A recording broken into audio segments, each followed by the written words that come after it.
नमस्ते प्रणाम। हम आप सबका भाई दीपक दीपांशु।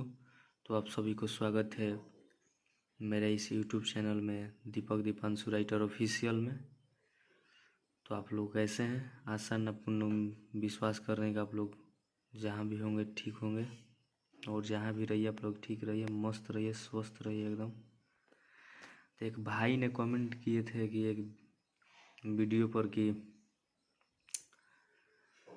जो अभी फ़िलहाल में वो गाना लिखे हैं कि उस वाला पर रसियन बंटवा देम राशन में, उसी पर वो उसी के गाने में वो कमेंट किए हैं कि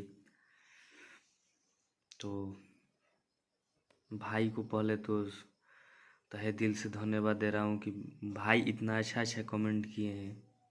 एकदम कमेंट पढ़ करके मन गदगद हो गया, खुश हो गया। तो भाई के लिए पर्सनली सॉन्ग लिखे हैं। और भाई कमेंट किए थे कि भैया हमारा भी नाम रख दीजिएगा, एक सॉन्ग लिखिए हमारे लिए, माने कि रंगदारी सॉन्ग कोई भी ट्रैक पर। तो हम किसी भी ट्रैक पर बोले तो हम लिख दिए अपने सभी। जो टुनटुन यादव का फिलहाल में गाना चल रहा है कि ट्यूशन में पढ़ती है, उसी ट्रैक पर लिखे हैं कि नजरी में गढ़ती है। तो उसी ट्रैक पर डेब्यूट सॉन्ग है। तो बहुत ही एकदम अच्छा, एकदम गदगद मैटर आप सबके लागी सुनम जाता। आप लोग सुन करके गाना के बहुत ज़्यादा सपोर्ट करब या लाइक करब या कमेंट एक प्यारा से करके फिर जरूर बतलाइए। तो चलिए, अच्छा लगी तो मुखड़ा लाइक करके कमेंट करके जरूर बतलाइए। तो चलिए देर न करते हुए मुखड़ा कह के सुना रहा बानी आप सबके। लड़की बोल रही है,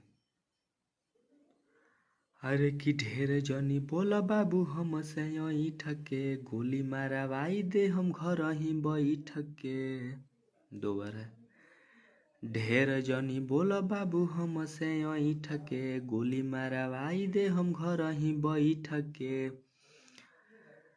देखो तानी ओई दिन से हमरा पीछे ते पड़ल बाड़े। तो लड़का कहता है कि रंगदार से लड़ल बाड़े, नजरी पे चढ़ल बाड़े। तो कोरस है इस गाने में। तो कोरस में मतलब पीछे से लड़का कोरस कर रहा है कि हमारा से अड़ल बाड़े, नजरी में गड़ल बाड़े। चलिए मुखड़ा आप सबको वो सबको क्वेश्चन लगल और वो सब कमेंट करके जरूर बतलाइए। चलिए जब फर्स्ट अंतरा की ओर लेकर के चलते ई बाटे फर्स्ट अंतरा। तो अभी तक ले जे भी भाई चैनल के सब्सक्राइब नहीं किए, प्लीज़ आप लोग सब्सक्राइब कर दी। क्या है कि जो भी वीडियो डाली तो सबसे पहले नोटिफिकेशन आप लोग के पास पहुँचे। तो आप लोग इस चैनल के ज़्यादा से ज़्यादा सब्सक्राइब करी, अच्छा लगे तो कमेंट करी, लाइक करी और ज़्यादा से ज़्यादा शेयर करी।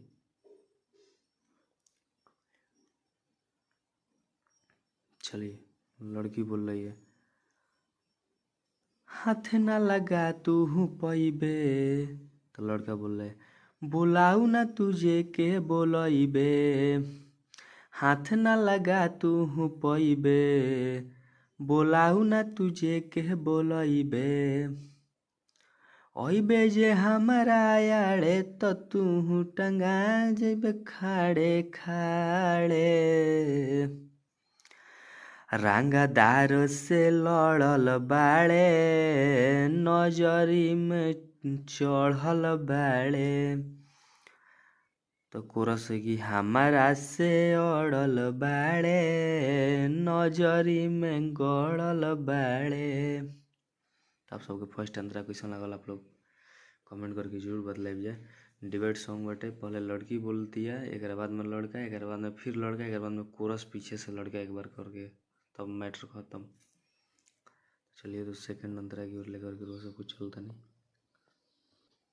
चलिए तो ये सेकंड अंतरा। तो आप लोग प्लीज़ इस चैनल को सपोर्ट करिए। या फिर जौन भी वीडियो मतलब कि गाना जो भी मतलब वीडियो बना करके डालना लिख के, total full and free song है। तो आप लोग प्लीज़ सपोर्ट करिए इस चैनल के हमरा के।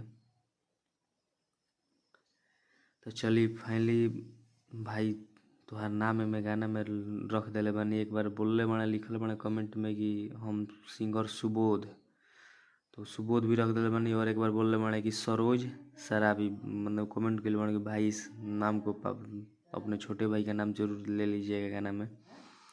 तो भाई तार नाम है तो दोनों ले ले बानी।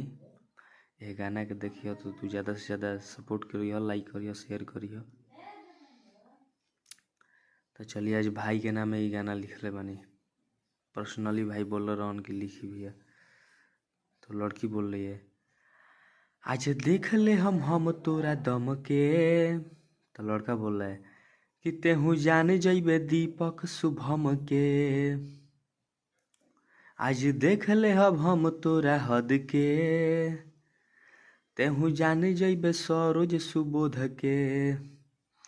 लभर के अपना बोलाइब त तू कापे लगबे जाड़े। तो लड़का कहता है कि रंगदार से अड़ल बाड़े, नजरी पे चढ़ल बाड़े। तो कोरस में लड़का बोल रहा है कि हमारा से अड़ल बाड़े, नजरी में गड़ल बाड़े। तो चलिए आप लोग जरूर कमेंट करके बतलाइए कि सॉन्ग कैसन लागल हो। अच्छा लगी तो लाइक और कमेंट करब जा। आप लोग सपोर्ट करिए, एक से एक बढ़ के मैटर लेकर के आई, अच्छा चीज़ लिखब। तो प्लीज़ आप लोग से यही कामना बाटे कि चैनल को ज़्यादा से ज़्यादा सब्सक्राइब करिए, सपोर्ट करिए। नेक्स्ट सॉन्ग के लिए टाटा बाय बाय, जय हिंद, जय भारत, जय भोजपुरी।